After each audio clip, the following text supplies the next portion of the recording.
Hello and welcome to Chabot News for Wednesday, March 31st, 2021.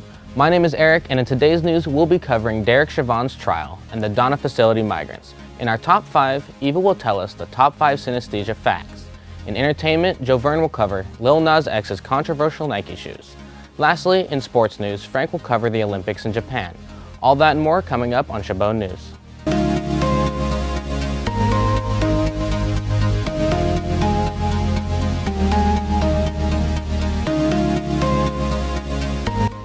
It was the cry for help heard around the world. The final words of George Floyd captured on video when a Minneapolis police officer placed his knee on the back of Floyd's neck for several minutes. For months, all eyes were on the protests that sprung up in the wake of his death.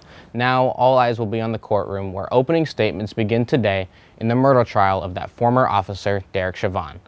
Daryl Forges is in Minneapolis with a look at what to expect. Less than a year after the world first heard his name,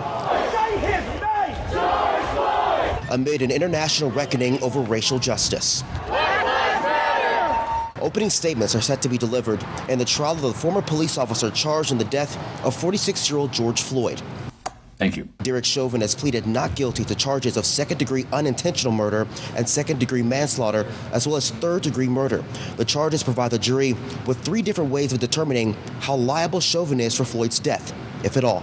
Can you set aside everything that you may have heard beforehand and focus exclusively on the evidence as it's presented in court? Yes. The diverse jury panel of 15 includes 3 alternates, but one of them will be dismissed once 14 jurors have been sworn in Monday morning. Those 14 will be seated and sworn, and will proceed with opening statements at that time. Outside the Hennepin County Government Center, concrete barriers and razor wire, authorities urging demonstrators to remain peaceful. We're continuing to keep our focus where it belongs, which is on safety, protecting First Amendment speech and the ability to peacefully protest. As activists, allies, and Floyd's family continue the calls for justice. We need justice because the things that my family are going through, nobody else will go through that in life. We are torn and broken down right now. In Minneapolis, I'm Daryl Forges. Thank you, Daryl. A border facility in Donna, Texas is currently holding more than 4,100 migrants.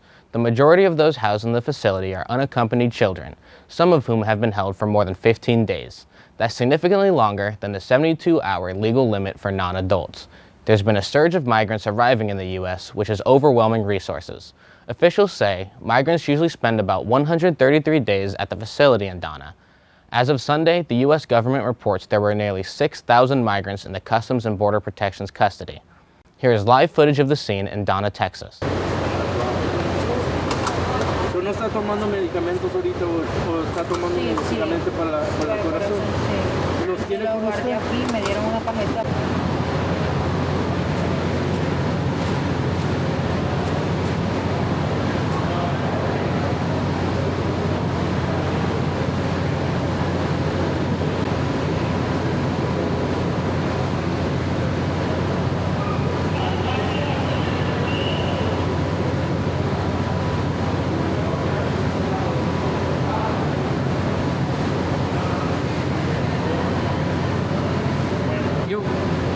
These are the agents that are going through the process. They're interviewing the kids. From here, they're taking their information. At this point, the child will provide us their contact with the family members to let them know that the child is in Border Patrol custody. There are a couple of counties that are likely to go into the state's orange tier. Both Alameda and Napa County are on the cusp of entering the orange tier. The surrounding counties, such as San Francisco, San Mateo, and Santa Clara, are already in this tier. If Alameda and Napa go orange, this will allow restaurants to bring in customers at 50% capacity, along with expanding retail store capacities to 100%.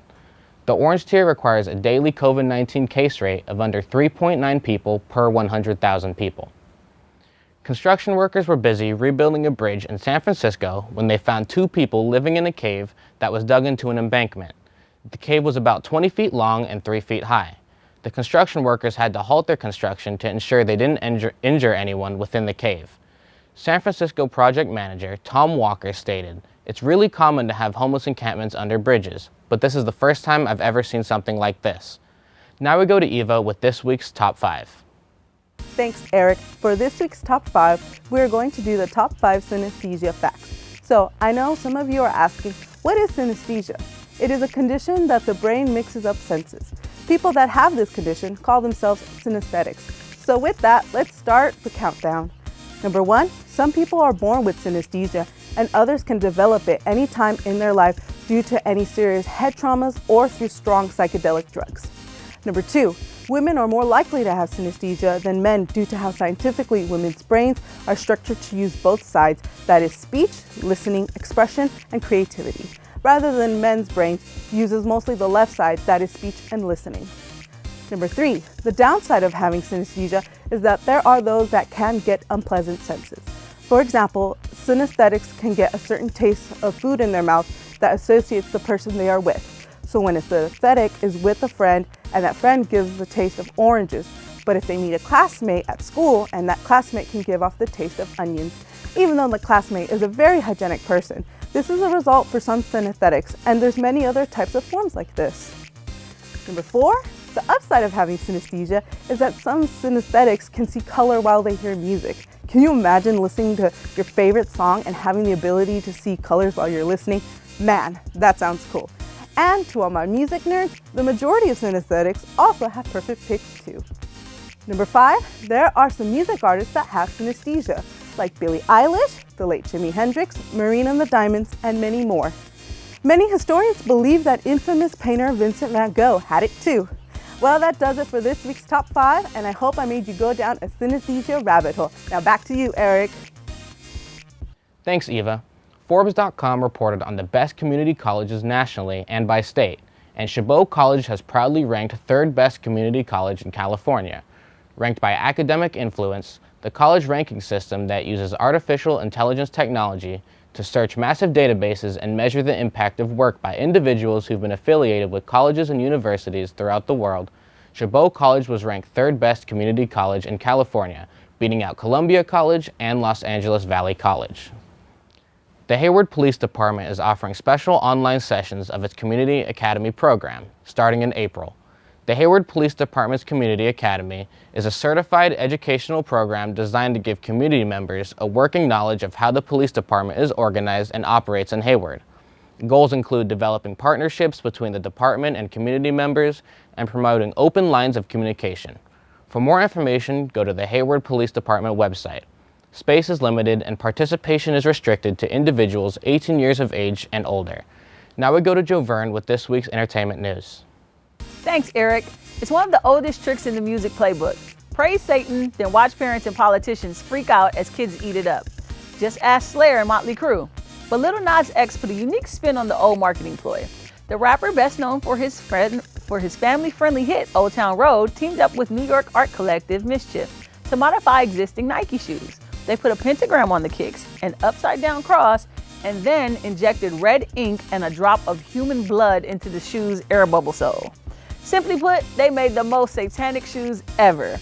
The shoes are priced at over $1,000 and are limited to 666 pairs. On Monday, Nike sued Mischief for trademark infringement after already distancing itself from the project. The company wants a judge to order the art collective to stop fulfilling orders for the shoes. The Talk and Sharon Osbourne have parted ways. CBS announced Friday. The news comes 2 weeks after controversy over an on-air confrontation between Osbourne and one of her co-hosts, as well as allegations that she made racist and homophobic remarks about her colleagues in the past. The event of the March 10th broadcast were upsetting to everyone involved, including the audience watching at home. As part of our review, we concluded that Sharon's behavior toward her co-host during the March 10th episode did not align with our values for a respectful workplace. CBS said in a statement released to CNN, Osbourne was the only remaining original cast member of The Talk. But hey, it's 2021. Maybe it's time for new energy and a shakeup of cast members. That's all for entertainment news this week. Back to you, Eric. Thanks, Jovern. Peeps has partnered with Pepsi to create Marshmallow Cola, which comes in 3 packs of cute little 7.5-ounce cans. Sadly, these won't be available on grocery store shelves this year, but fans can enter the sweepstakes to win by using the hashtag #HangingWithMyPeeps on their social media photos. Now to Frank with the latest sports news. Thank you, Eric. Japan is celebrating the start of the Olympic torch relay, more than 7 months after the games were supposed to close. The lighting ceremony begins the 4-month countdown until the Tokyo Summer Games. It took place in Fukushima, the site of a massive earthquake and tsunami 10 years ago. Some 10,000 torchbearers will travel to Japan with the flame before it reaches its destination at the Olympic opening ceremony on July 23rd. A new survey found sports fans are ready to attend games in person again. The company Oracle Food and Beverage surveyed 1,000 Americans about the subject. More than half of the people asked to say they plan to return to watching sports in stadiums within the first 4 months after they reopened. 32% say they will be back in the stands immediately. Sports venues across the country have started to reopen, but with limited numbers of fans attending games. 56% of the people in the survey say social distancing measures should remain in place as fans go back into the stadium. That's it for this week's sports news. Now back to you, Eric. Thanks, Frank. A couple has recreated their wedding album half a century later, at the same church and in the very same dress. Caroline and Kelly Gay, who are now in their 70s, got married in March 1971 with a white wedding at their local church. To celebrate their golden anniversary, the couple returned to DSM First Church in Des Moines, Iowa, to recreate their same pictures exactly 50 years later to the day. That's all for Chabot News this week. Thanks to all the students and staff in the Mass Communications Department here at Chabot College for making this production possible. You can watch us anytime online at youtube.com/ChabotTV. Stay tuned to KCTH Channel 27 for more Chabot TV.